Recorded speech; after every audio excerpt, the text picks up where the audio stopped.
Magandang araw mga ka-DIY.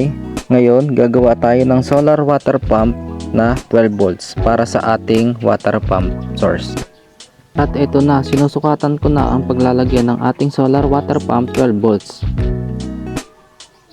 After ko masukatan ang paglalagyan ng ating water pump, at dali-dali ko na itong nilagyan ng PVC pipe cement. At makwento ko lang saglit, dahil laging patay sindi ang kuryente dito sa lugar namin sa Mindoro, at mapapakamot ka na lang talaga ng ulo kahit hindi Makati. Isipin mo ang bill namin 2.5 dahil sa lakas ng water pump at samahan mo pa ng patay sindi na kuryente dito sa Mindoro. Isa pa, dating may pressure water pump kami na di kuryente ay napakalakas talaga sa kuryente. Kaya naisip kong mag-install ng solar water pump. Dating 2.5 ang bill sa kuryente na naglalaro na lang sa 1.2 at 1.5 pesos dahil hindi na ako gumagamit ng kuryente. At mabalik tayo. At ito na nga, unti-unti ko nang pinakabit ang mga PVC pipe papunta sa ating solar water pump. Gumamit pala ako dyan ng bulb bulb, yung may red para in case na may ayusin ako, pwede kong i-off yung water pump sa solar. At para na rin magamit ko yung pressure water pump na di kuryente.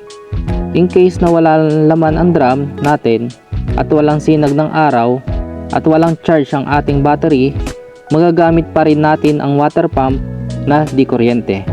Pero salamat naman, simula nang nag-install ako ng solar water pump, hanggang ngayon hindi na namin nagagamit ang di kuryente na water pump. At ito na nga, natapos na natin i-install ang solar water pump at antayin lang natin ito matuyo.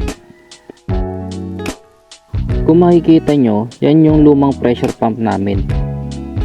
At ito, natapos na natin ma-install ang solar water pump natin.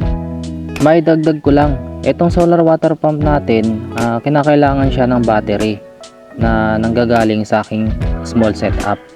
Na nanggagaling sa araw, papunta sa panel, papunta sa battery. Hindi po ito pwede sa 220 volt o kuryente natin kasi nakadesign po ito para sa battery na 12 volts. At ipapakita ko sa inyo yung switch ng solar water pump na galing sa small solar setup ko na may battery. At ito na nga, sinubukan ko nang i-on ang water pump natin para malaman natin kung gumagana ba ito. At ito na nga, sobrang lakas ng tubig. I-check lang natin yung ball bulb nya kung na-off ba ito.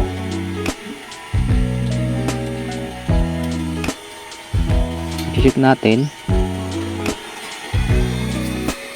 Okay, gumagana naman siya. I-off ulit natin.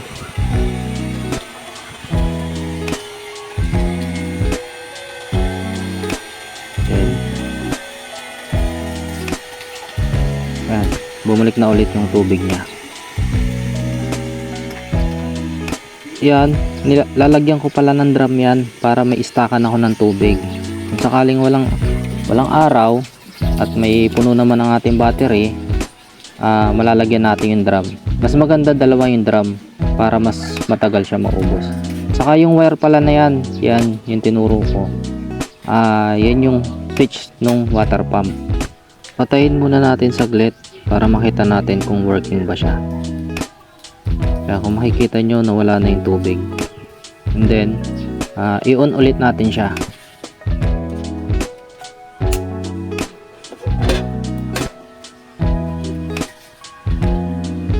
Yan, ayan yung aking small setup. Ayan yung tubo na nanggagaling yung wire para hindi siya mabasa. Yan na, ito na yung water pump na na-install natin. Sobrang lakas niya. 15 meters pa lang kaya niyang i-drive pataas yung tubig. Kaya walang problema dun sa drum na ilalagay natin.